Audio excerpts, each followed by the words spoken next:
Hey, what's poppin'? I'm Will, and today was a great day because I finally got to see John Wick Chapter 3, Parabellum, and off top, it was a very entertaining movie, but y'all probably already know that because you're watching this video, and like the title says, this is going to be my review / reaction to the movie, and there will be spoilers in this video, so if you don't want to see any spoilers, if you haven't seen the movie already yet, and you do not want to hear spoilers, then go ahead and click off video right now. If you don't remember what happened in the previous John Wick movie, let's get a really quick Cliff Notes version of it. So basically, John was out of the whole Assassin's game. He got out of the game and everything. And he was brought back in because he was forced by a guy named Santino D'Antonio who had a marker. And markers are just like, if you do a really big favor for someone, you get a blood oath, and they have to do a really big favor for you later on down the road.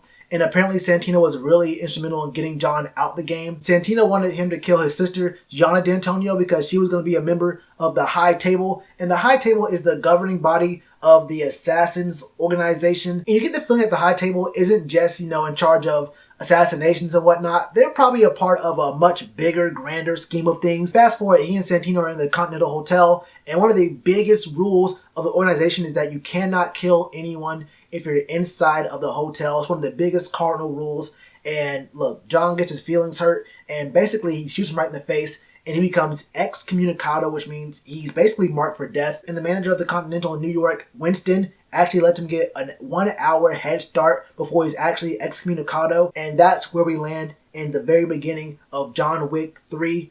And it's a John Wick movie, so the movie doesn't really do too much introduction. You don't get too much plot. You don't get too much, ease in to what the movie's going to be. It starts off with that action. Within, the first 40 seconds of the movie, the first, 4 or 5 minutes, he's in a library thinking, what's this international world-famous assassin doing in a public library right now? This is a joke. And then, in the next minute, he's beating up Boban Marjanovic, an NBA star, with a book. And that's pretty woke. He goes from joke to woke in all of 40 seconds. This man Boban is 7'5". This dude is huge. He breaks his jaw, twists the book in his jaw, breaks it, and then he holds his head over the book and cracks his neck with a book of Russian folktales. Yeah! The movie just keeps on going with the action. He ends up in a knife throwing battle with a bunch of Asian dudes. Yo, this dude throws 8 knives in a dude's chest, throws a tomahawk at a dude's head top, and the action don't stop after that, bro, because he gets into a stable and he kills 3 dudes with a horse. One of the first things we ever learn about John from the first movie is the story how everyone's telling about how he killed 3 dudes in a bar with a pencil. If you were to ever hear about a guy say, hey, that guy over there killed 3 dudes in a bar with a pencil, you think to yourself, that's kind of crazy. But imagine you're in your daily life, you hear your boy's like, hey, yo, that dude over there, he killed 3 dudes with a horse. I'm sorry, bro. Killing dudes with a pencil is one thing, but if I hear a dude kill 3 dudes with a horse? With a horse? How do you find a horse? That's something else. This dude, John Wick, is a legend, and that's how the movie starts off. That's the nature of these movies, man. John gets a bunch of fights that seem kind of unlikely, and he keeps on kicking. But that really brings up 2 of my biggest problems with these John Wick movies. John Wick gets punched, stabbed, and shot so many times, but he never has any kind of recovery period. He's hurt for a good 30 seconds of screen time, and then it's an hour later in real time, and he's just fine. The dude gets stabbed deep in his shoulder, and then 30 seconds later, he's throwing haymakers, he's jumping over stuff. The dude has full range of motion in his shoulder that he just got stabbed all the way deeply into and got stitches in. And it's kind of strange he gets in so many fights, but never really has to ever recover. It's like he has some kind of really quick recovery thing, kind of like that Captain America drug that Steve Rogers was on. I mean, it's either that or it's PCP, but look, I'll get past that because I just know way to explain it. But that's the next thing. He gets in so many fights, but realistically, about 90% of the fights that he gets into are 100% avoidable. The biggest reason he gets into so many fights is because he is so recognizable. Literally everyone in that Assassins organization knows John Wick's face. But what's so weird is that, like I said, about 90% of those fights could be avoidable if this man owned either a hat or a gilded hoodie that costs $7.99 plus tax at Walmart. Maybe if he owned any single pair of sunglasses or a chic hydro blade with one of those nourishing, moisturizing pads on top of it, bro. Clip some coupons, my guy. All he would have to do to avoid 90% of the fights is cut his hair, wear a hoodie, or maybe wear some sunglasses. I promise you, he keeps walking by people with his face just out, wearing the same suit in every single shot. I mean, look, bro, if you weren't trying to get killed, my guy, You literally just have to put on a hoodie, put the hood up, walk with your head down, and get where you're going. Once John's done fighting, you realize he's going to this Russian theater or whatever. It's called the Tarkov Theater, where you find out that John Wick isn't his real name. He's actually named Jardani something, and he's actually part of some like Russian operation. Yeah, I don't know if it's like a sleeper cell kind of thing. I'm not sure if it's a drug front or like a criminal operation. You don't really see any guns. You don't really see any drugs or anything, but you see a woman who basically is training a bunch of super athletes. She's training these ballerinas nonstop. You go to the back and a bunch of guys doing wrestling moves like super Russian wrestlers, and she asks him if like he has any fond memories, which means he obviously came from that area. And I mean, I'm kind of wondering because like what exactly is what it's one of those things that brings up more questions that never get answered. It's obvious that John is from this, but they never give you any kind of answers as to like why or what or how or any of this kind of stuff. They tell you he has a whole different name. They call him Jardani. And then it's never, ever referenced again. A lot of things that you end up having questions about are never, ever referenced again later on in the movie. So they just throw things at you and say, like, take it in stride, you'll never see it ever again. And you get a lot of questions, but it's the movie and there's a lot more action that comes, so you don't really have a lot of time to ask those questions or to really even hope for another answer to come up there. What you see though, what you notice though, he takes his shirt off to get the brand of the cross on his back upside down.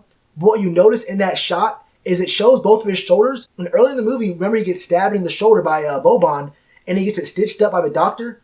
But when you see both of his shoulders in that shot, neither one of them is wounded and there are no stitches on either one of his shoulders, which is probably more of a mistake in production, hoping that no one really catch it. But it makes me wonder, is he on that Steve Rogers stuff or what's really going on with John Wick? How is he recovering from these injuries? You don't have any time to really wonder about it because he's already in Casablanca and he's meeting up with Halle Berry with long hair.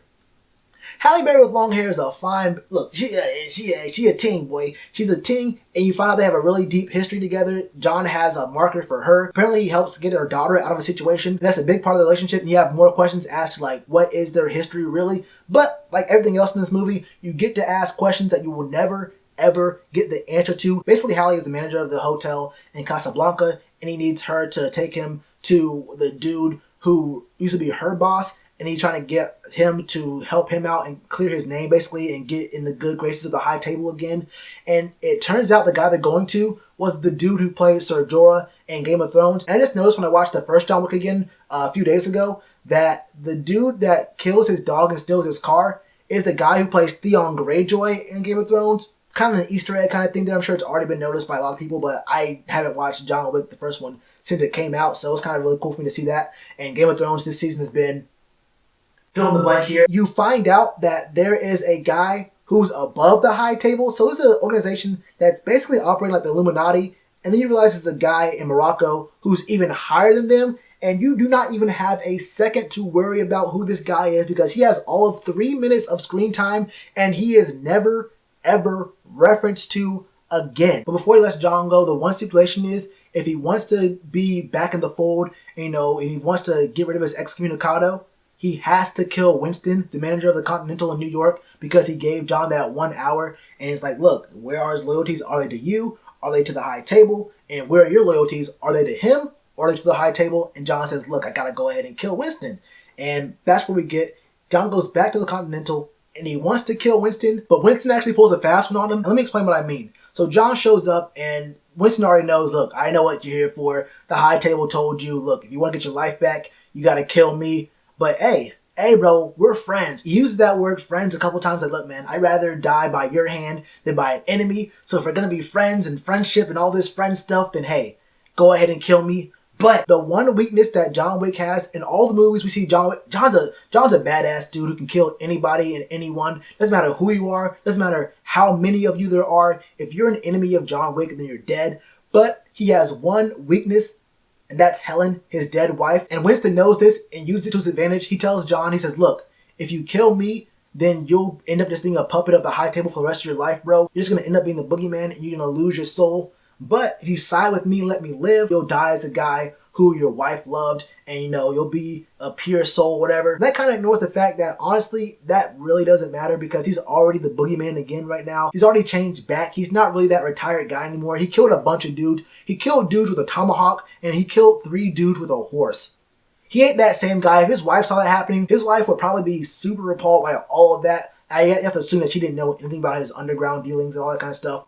Anyway, he uses that really flawed argument, and John falls for it hook, line, and sinker because all he hears is Helen in his head. He's like, you know what? Yeah, we are friends. Friendly friends, and I want Helen to be honored and proud of me in death and all this kind of stuff.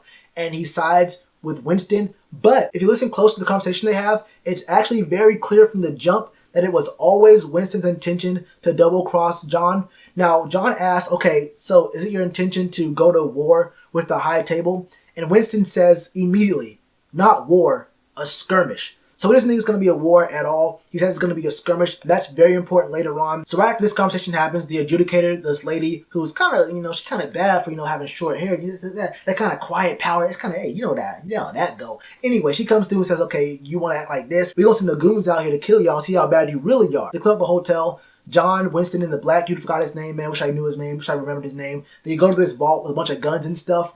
And right before John and the black dude leave to go fight the goons, Winston says something very, very important that sounds kind of innocent, sounds kind of like a throwaway, like he's just saying the name of the movie, but it's actually a very important fact. He says, if you want peace, Parabellum, and Parabellum translates to prepare for war. But remember, just minutes earlier, he said that it's going to be a skirmish, not a war. He made sure to make that distinction.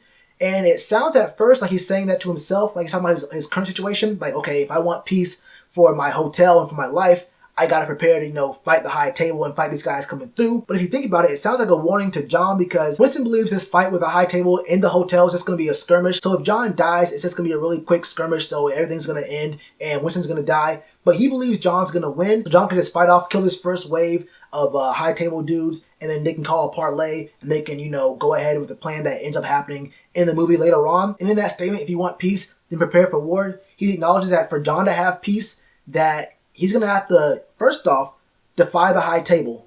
Secondly, he's going to be in direct defiance of the guy who stands above the High Table. He would have double-crossed the man who controls the High Table. And you already know the High Table stands above all. They're like a huge international organization that controls a lot of different things. But if you actually actively go against the dude who stands above them, can you imagine the magnitude of the wrath that comes down to the guy who does that? So that's the actual war. And keep in mind that, like I said earlier several times, Winston believes what's about to happen in the hotel will just be a skirmish. So for him to use prepare for war sounds like a double entendre kind of thing, but really more referencing John Wick's situation. Okay, so long story short, John does what John does. He kills a bunch of military dudes, kills all the High Table dudes, and defeats the Asian fanboy and all of his students. Anyway, point is, John wins like he's supposed to. He gets up to the roof, finds out they're parlaying, and actually the adjudicator finds out and she sniffs out Winston's plan from the jump. She's like, okay, hold up. Oh, you want your power back. You want to show strength so you can show your loyalty to the High Table. But what about John Wick? And he's like, yo, I guess he got to die. He shoots him like 5-6 times and he falls off the roof. And it was his plan all along to get John to fight off the dudes who were in the High Table, fight off all the goons, let him, meaning Winston, use that show of force to get his power back for the hotel, and then double cross John and shoot him to actually fully solidify that he has full fealty with the High Table, which is a really good plan if you're a kind of guy who likes to backstab dudes, which if you're an assassin, look, ain't no honor amongst thieves, so you gotta respect that. But like in every single movie, TV show, and video game, there's one big thing. John fell off the roof, but you are not dead unless you see a body, and they did not find a body. Turns out that John is now working with the Bowery Kings, Lawrence Fishburne. Basically, they're now in a pact together to fight against the High Table and all those dudes. It feels kind of Matrix-y. It's like, okay, those two against the world again. And John Wick basically is the one in this whole John Wick scenario, this whole John Wick world we're building here in the movie franchise. And Lawrence Fishburne is the king of information in the underground. He's like the guy who runs things beneath the scenes, behind the scenes. But even bigger than that, think about it like this. This organization, this assassin organization is so huge, it's worldwide. It's like a world within the world, kind of like the Matrix. You think about how the Matrix was the world controlled by machines, and this John Wick society is the world controlled by the High Table. And I know it sounds like hyperbole to say that, this is the world controlled by the High Table when you only see them like assassinating people. But just remember this, from the second John Wick movie, when John goes to Rome to kill Gianni D'Antonio, when the manager of the Rome hotel sees John, he's like, yo, John, what's up, bro? Come here, bro. Hey, talk to me, bro. Hey, they're really good friends and everything. Everyone knows John Wick, so it goes how it is, how it is. He's like, yo, straight face everything. He's like, look, I gotta ask you straight up, Are you here for the Pope? So it's not outside the realm of possibility. It's not like outside the scope of the society, especially for John Wick, to be after someone as big, as influential, as huge as the Pope. So it's not really all that crazy to say that in the past that this high table of society, these guys, these assassins, are people who do a lot of things to kill and influence people of high influence. So that to me is what really solidified for me, you know, maybe the high table isn't just this organization that just deals with assassinations, just deals with killing people. Maybe it's a lot bigger. But like I mentioned a few times in this video already, man, you get a lot of information that doesn't really answer any questions. It just forces you to ask yourself a lot more questions. And honestly, it's one thing to throw things out there just to progress the plot, but it's another thing entirely to, you know, throw them out there and make them seem extremely important and give them the air of being an integral part of people's lives and their past, and then you literally never reference them again. That's how I feel about it. Either way, the movie was still great. I'd watch it again. I'd watch it 3 times. I'd watch it 4 times. It really does offer you more. I think each time you watch it, you probably notice more and more different things about it. It's not just a mindless action movie, kind of like The Expendables. I feel like there's a much bigger plot, a much bigger story, a much bigger frame of reference perspective going on behind the action. It's just that they don't really give it to you. If I were to give a number to this, I'd probably give this I'd probably say a 7.5 or an 8 out of 10. And the only reason I take away points is because, like I said, there's just so much given to you without actually giving you anything. And it's kind of off-putting to like have plot points that are just meaningless, honestly. That's how I feel about it. How do you guys feel about it? If you made it this far in the video, you are an actual god. I'm glad you lasted this long. I want to know your thoughts on this movie, my assessment. Do you agree? Do you disagree? What are some things that you noticed? Do you think that I'm wrong in what I think about the movie? Let me know all that in the comments below. And until next time, that's all I got for you, so I'll catch you on the flip. Cheers to you, appreciate the chance. Being told y'all I been the man. Being told y'all I had the gift. Tell a friend to tell a friend. Real ones gonna recommend. Count this as another win.